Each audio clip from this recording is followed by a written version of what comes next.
ವಿಲನ್ಗಳಿಂದ ಮಾಡ್ತಾರೆ ಸಿಟಿ ಸ್ವಚ್ಛ, ಥಿಯೇಟರ್ ಹೊರಗಡೆ ಪಟಾಕಿ ಹಚ್ಚ, ಯಾಕಂದರೆ ಒಳಗಡೆ ಇದ್ದಾರೆ ನಮ್ಮ ಕಿಚ್ಚ. ಮ್ಯಾಕ್ಸ್ ಹತ್ರ ಮಾತನಾಡುವಾಗ ಮ್ಯಾಕ್ಸಿಮಮ್ ಸೈಲೆನ್ಸ್ ಇರಲಿ, ಮ್ಯಾಕ್ಸ್ ಥಿಯೇಟರ್ನಲ್ಲಿ ನೋಡುವಾಗ ಮ್ಯಾಕ್ಸಿಮಮ್ ನಾಯ್ಸ್ ಇರಲಿ. ನಮ್ಮ ಕನ್ನಡದ Salman Khan, yes our very own Sandalwood Salman Khan, Kichcha Sudeep ಅವರು 2 ವರ್ಷಗಳ ನಂತರ ಮತ್ತೆ ತೆರೆಯ ಮೇಲೆ ಬರಲಿದ್ದಾರೆ ಮ್ಯಾಕ್ಸಿಮಮ್ ಆ್ಯಕ್ಷನ್ನೊಂದಿಗೆ, ಮ್ಯಾಕ್ಸಿಮಮ್ ಮಾಸ್ ಸ್ಟೈಲಲ್ಲಿ. ನಮಸ್ಕಾರ ರಾಜರಾಣಿಯನೇ, ನನ್ನ ಹೆಸರು ಸನ್ನಿ. ನಮ್ಮ ಚಾನಲ್ಗೆ ಮತ್ತೆ ಬನ್ನಿ, ಓಕೆನಾ? ಸೊ ಮ್ಯಾಕ್ಸ್ ಟ್ರೈಲರ್ ಶುರು ಆಗೋದು ವಿಲನಿಂದ. ಸೊ ವಿಲನ್ ಪಾರ್ಟ್ ತುಂಬಾ ಸ್ಟ್ರಾಂಗ್ ಇದೆ. ವಿಲನ್ ಸ್ಟ್ರಾಂಗ್ ಇದ್ದರೆ ಮಾತ್ರ ಒಂದು ಮೂವಿಗೆ ತೂಕ ಬರುವುದು. ಆ್ಯಂಡ್ ಇದರಲ್ಲಿ ಸಿಕ್ಕಾಪಟ್ಟೆ ವಿಲನ್ಗಳಿದ್ದಾರೆ. ಟಾಲಿವುಡ್ ಸುನಿಲ್ ಅವರು ಕೂಡ ನಮ್ಮ ಇಂಡಸ್ಟ್ರಿಗೆ ಎಂಟ್ರಿ ಆಗಿದ್ದಾರೆ. ವೆಲ್ಕಮ್. ಈ ಮೂವಿಯ ಕಾಸ್ಟಿಂಗ್ ತುಂಬಾ ಚೆನ್ನಾಗಿದೆ. ವರಲಕ್ಷ್ಮಿ ಶರತ್ ಕುಮಾರ್ ಆಗಿರ್ಬೋದು, ಸಂಯುಕ್ತ ಹೊರ್ನಾಡ್, ಮಂಜು, ಸುನಿಲ್ ಮತ್ತು ಶರತ್ ಲೋಹಿತಾಶ್ವ ಆ್ಯಂಡ್ ಅನೇಕರು ಇದ್ದಾರೆ. ಈ ಮೂವಿ 24 ಗಂಟೆಯಲ್ಲಿ ನಡೆಯುವಂಥ ಕತೆ. ಎಸ್, ಓವರ್ ನೈಟ್ ನಡೆಯುವಂಥ ಕತೆ, ಒಂದು ರಾತ್ರಿಯಲ್ಲಿ ನಡೆಯುವಂಥ ಕತೆ. ಅದಕ್ಕೆ ನಿಮಗೆ ಮೂವಿ ಸ್ವಲ್ಪ ಬ್ಲ್ಯಾಕ್ನಲ್ಲಿ ಕಾಣಿಸ್ಬೋದು. ಆ್ಯಂಡ್ ಸುದೀಪ್ ಅವರು ಖಡಕ್, ಆ್ಯರೋಗೆಂಟ್, ರಾವ್, ಮಾಸಿ, ವೈಲೆಂಟ್ ಪೊಲೀಸ್ ಆಫೀಸರ್ ಪಾತ್ರದಲ್ಲಿ ಮಿಂಚ್ತಾ ಇದ್ದಾರೆ.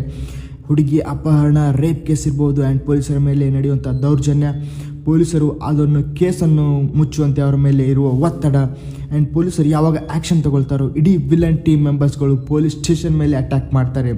ಸ್ವಲ್ಪ ಖೈದಿ ಮೂವಿ ವೈಬ್ಸ್ ಕೂಡ ಕೊಡ್ತಾ ಇದೆ. ಆ್ಯಂಡ್ ಅದನ್ನು ಒಂದು ರಾತ್ರಿಯಲ್ಲಿ ನಡೆಯುವಂಥ ಕತೆ. ಸೊ ಫಾರ್ಮ್ಯಾಟ್ ಅಷ್ಟೇ ಸೇಮ್ ಇದೆ, ಸ್ಟೋರಿ ಬಿಲ್ಕುಲ್ ಬೇರೆಯೇ ಇದೆ. ಆ್ಯಂಡ್ ಈ ಮೂವಿ ಬ್ಲಾಕ್ ಬಸ್ಟರ್ ಆಗುವ ಎಲ್ಲ ಲಕ್ಷಣಗಳು ಕಾಣಿಸ್ತಾ ಇದೆ. ಒಂದೇ ಒಂದು ಕಂಡೀಷನ್, ವಿಲನ್ ಕ್ಯಾರೆಕ್ಟರ್ ಮಾತ್ರ ತುಂಬಾ ಸ್ಟ್ರಾಂಗ್ ಇರಬೇಕು. ಯಾಕಂದರೆ ಸುದೀಪ್ ಮುಂದೆ ನಾರ್ಮಲ್ ವಿಲನ್ ನಿಂದಿಸಿದ್ರೆ ಹೇಗೆ ನಡೆಯುತ್ತೆ, ಒಂದು ಸಾಮಾನ್ಯ ವಿಲನ್ ಸುದೀಪ್ ಮುಂದೆ ನಡೆಯೋದೇ ಇಲ್ಲ.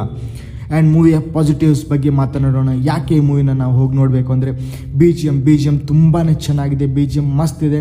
ಆ್ಯಂಡ್ ಬಿ ಜಿ ಎಮ್ ಮಸ್ತ್ ಇದ್ದರೆ ಅರ್ಧ ಮೂವಿ ಹಿಟ್ ಆದಂಗೆ. ಆ್ಯಂಡ್ ಮೂವಿ ಲೆಂತ್ 2 ತಾಸು 12 ನಿಮಿಷ ಇದೆ. ಸೊ ಅನ್ನೆಸೆಸರಿ ಡ್ರ್ಯಾಗ್ ಮಾಡೋಕ್ಕೆ ಹೋಗಿಲ್ಲ. ಸೊ ಒಂದು ಫಾಸ್ಟ್ ಪೇಸ್ನಲ್ಲಿ ನಡೆಯುವಂಥ ಮೂವಿ, ತುಂಬ ಬ್ಯೂಟಿಫುಲ್ ಆಗಿ ಮೂವಿನ ಟ್ರಿಮ್ ಮಾಡಿದ್ದಾರೆ. ಆ್ಯಂಡ್ ಕಾಸ್ಟಿಂಗ್ ತುಂಬಾ ಚೆನ್ನಾಗಿದೆ.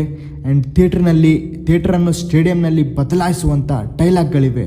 ಎಸ್, ಅದು ತುಂಬ important. And movie both multiplex and single screen 2 ಕಡೆ ಸೆಟ್ ಆಗುತ್ತೆ. ಸುದೀಪ್ ಅವರು ಲೇಟೆಸ್ಟ್ ಆಗಿ ಬಂದಿದ್ದಾರೆ. ಅವರ ಆ್ಯಕ್ಟಿಂಗು, ಸ್ಕ್ರೀನ್ ಪ್ರೆಸೆನ್ಸು, ಅವರ ಡೈಲಾಗ್ ಡೆಲಿವರಿ, ಅವರ ಹೇರ್ ಸ್ಟೈಲು, ಅವರ ವಾಯ್ಸು. ಆ ರಾಸ್ಕಲ್ ದೇವದಾಸ್, ಸಾರಿ ಮುಂಗಾರು ಮಳೆಗೆ ಹೋಗ್ಬಿಟ್ಟ. ಸದ್ಯಕ್ಕಂತೂ ನಮ್ಮ ಕಡೆ ಮಳೆ ಇಲ್ಲ, ಆದರೆ ಬಾಕ್ಸ್ ಆಫೀಸ್ನಲ್ಲಿ ಸುನಾಮಿ ಬರುವುದಂತೂ guarantee. And more importantly Max title ತುಂಬಾ ಇಷ್ಟ ಆಯಿತು. ನಿರ್ದೇಶಕರು ವಿಜಯ್ ಕಾರ್ತಿಕ, ಇವರು ತಮಿಳುನಾಡಿನಿಂದ ಬಂದವರು. ಹಾಲಿವುಡ್ ಟೈಟಲ್ ಇದೆ, ಟಾಲಿವುಡ್ ಡೈರೆಕ್ಟರ್ ಇದ್ದಾರೆ, ಸ್ಯಾಂಡಲ್ವುಡ್ ಆ್ಯಕ್ಟರ್ ಇದ್ದಾರೆ. ಇನ್ನೇನು ಬೇಕು ಮೂವಿ ಹೋಗಿ ನೋಡುವುದಕ್ಕೆ? ಎಸ್, ಇವಾಗಲೇ ಟಿಕೆಟ್ ಬುಕ್ ಮಾಡಿ. ಎನಿವೇ, ನಿಮಗೆ ಹೇಗೆ ಅನಿಸ್ತು ಟ್ರೈಲರ್ ಕಮೆಂಟ್ ಮಾಡಿ. ಚಾನಲ್ಗೆ ಮ್ಯಾಕ್ಸಿಮಮ್ ಸಬ್ಸ್ಕ್ರೈಬ್ ಮಾಡಿ.